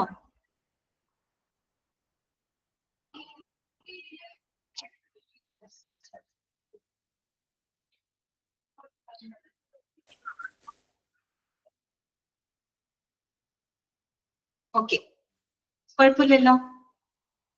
ഇതുവരെ പറഞ്ഞ കാര്യങ്ങൾ ഓക്കെ അല്ലേ? ഓക്കെ, അടുത്ത് നോക്കാം കേട്ടോ. Physician order. ഓക്കെ, ആ പേര് കേൾക്കുമ്പോൾ തന്നെ നമുക്ക് മനസ്സിലാവും എന്താണ്? ഡോക്ടറുടെ ഓർഡർ ആണ് അല്ലെ. ഡോക്ടറുടെ ഓർഡർ എന്ന് പറഞ്ഞാല് ഒരു രോഗിക്ക് കൊടുക്കേണ്ട മരുന്നുകളെ പറ്റി, അവർക്ക് കൊടുക്കേണ്ട ചികിത്സാ നടപടികളെ പറ്റിയൊക്കെ മറ്റുള്ള എന്താ പറയാ മെഡിക്കൽ സ്റ്റാഫുകൾക്ക്, നഴ്സുമാർക്കൊക്കെ ഒരു ഡോക്ടർ കൊടുക്കുന്ന നിർദ്ദേശങ്ങളാണ് അല്ലെ. ഒരു ഡോക്ടറുടെ ഇൻസ്ട്രക്ഷൻസ് ആണ് അവിടെ ഫിസിഷ്യൻ ഓർഡർ എന്നതുകൊണ്ട് ഉദ്ദേശിക്കുന്നത്. നമുക്ക് വായിക്കാം. The written or oral orders that constitute the attending physician's direction to nursing and auxiliary services and concerning all medications and treatments of the patient. അതായത് ആ ഒരു പേഷ്യന്റിന് എന്തൊക്കെ മരുന്നുകൾ കൊടുക്കണം, അവർക്ക് കൊടുക്കേണ്ട മരുന്നുകളെ പറ്റി, അവർക്ക് കൊടുക്കേണ്ട ട്രീറ്റ്മെന്റിനെ സംബന്ധിച്ച് ഈ പറയുന്ന നഴ്സുമാർക്കും മറ്റു ഓക്സിലറി സർവീസസ് അല്ലെ. ഓക്സിലറി സർവീസ് എന്ന് പറഞ്ഞാൽ മറ്റുള്ള സപ്പോർട്ടിംഗ് സ്റ്റാഫുകൾക്കൊക്കെ ഒരു ഡോക്ടർ കൊടുക്കുന്ന നിർദ്ദേശങ്ങള് അല്ലെ, ഡയറക്ഷൻസ്, മാർഗനിർദ്ദേശങ്ങളാണ്. അതും വാക്കാലോ രേഖാമൂലമുള്ള നിർദ്ദേശങ്ങൾ. ചിലപ്പോ പറയായിരിക്കാം, ചിലപ്പോ എന്താണ് രേഖാമൂലം എഴുതി കൊടുക്കും അല്ലെ.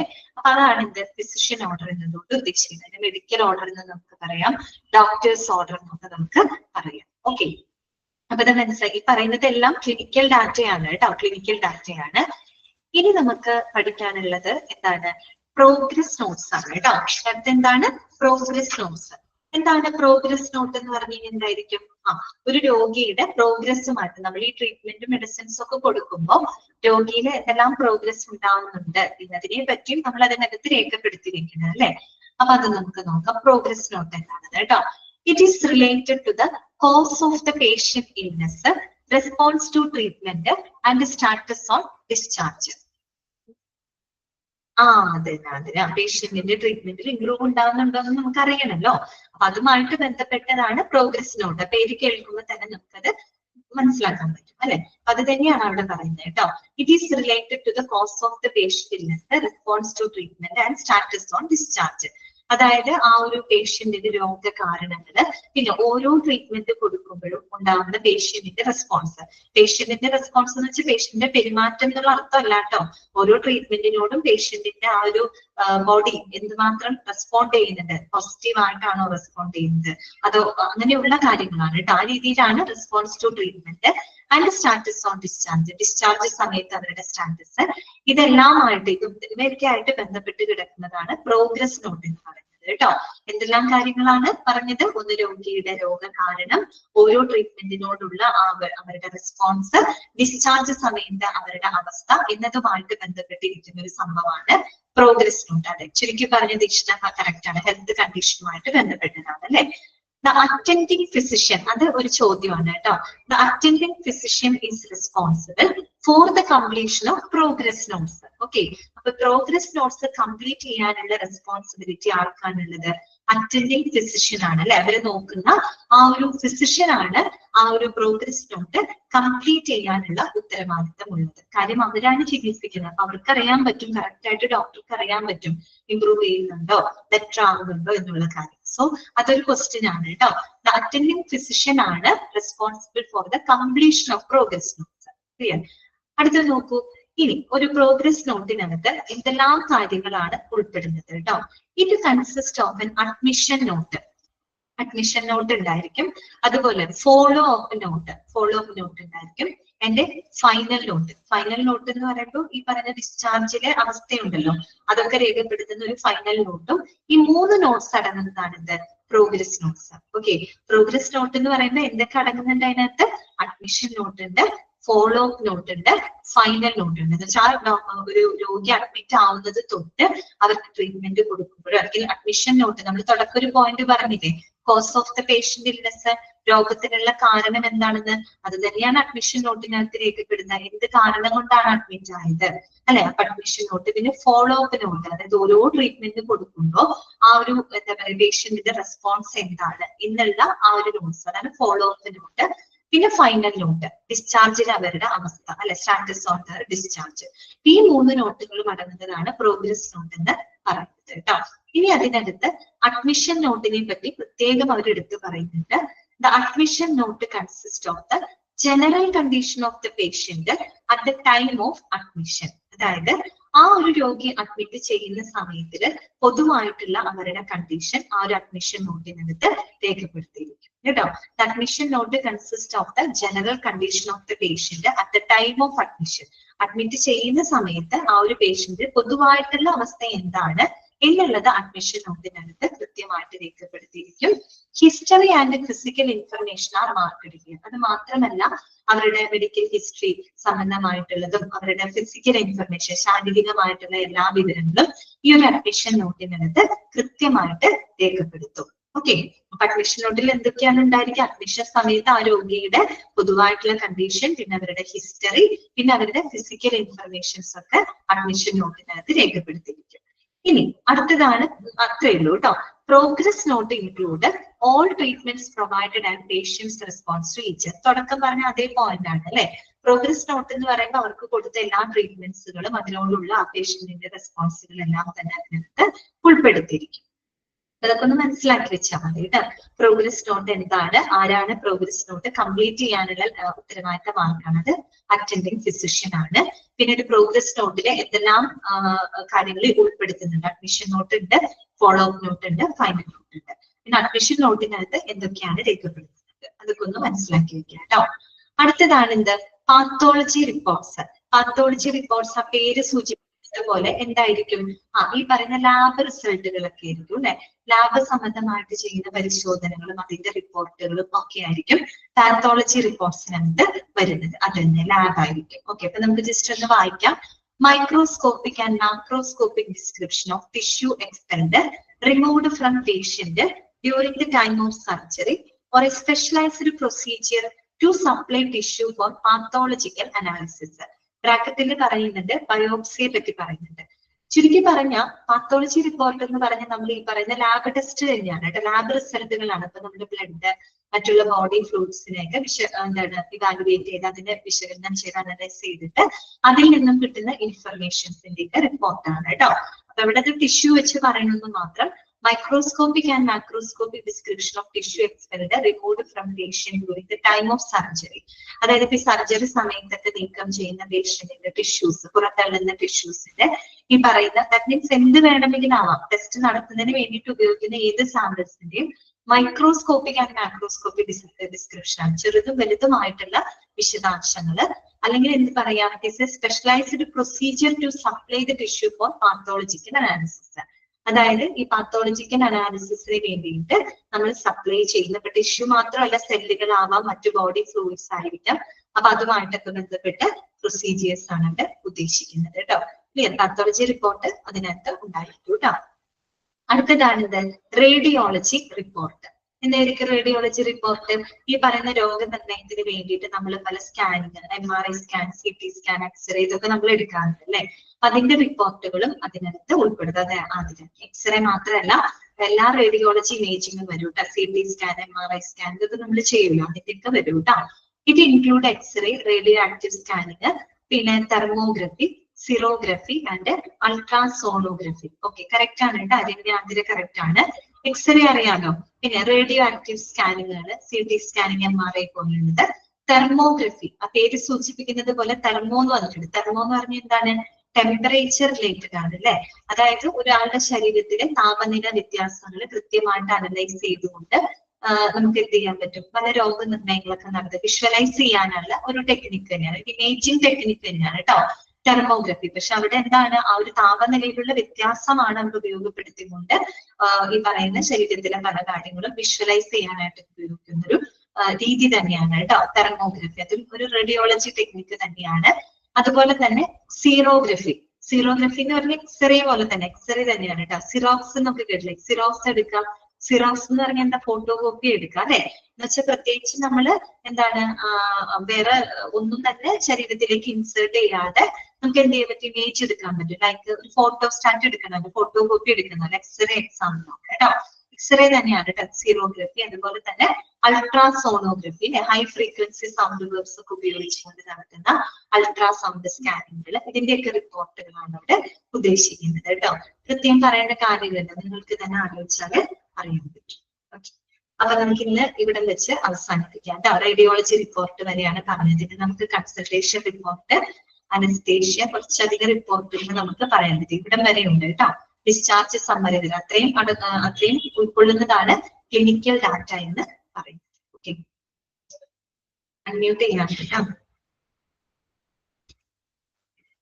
അൺമ്യൂട്ട് ചെയ്താണ് ഇരിക്കുന്നത്. ഓക്കെ, ഇന്നത്തെ ക്ലാസ്സിൽ എന്തെങ്കിലും സംശയങ്ങൾ ഉണ്ടെങ്കിൽ നിങ്ങൾക്ക് ചോദിക്കാം കേട്ടോ.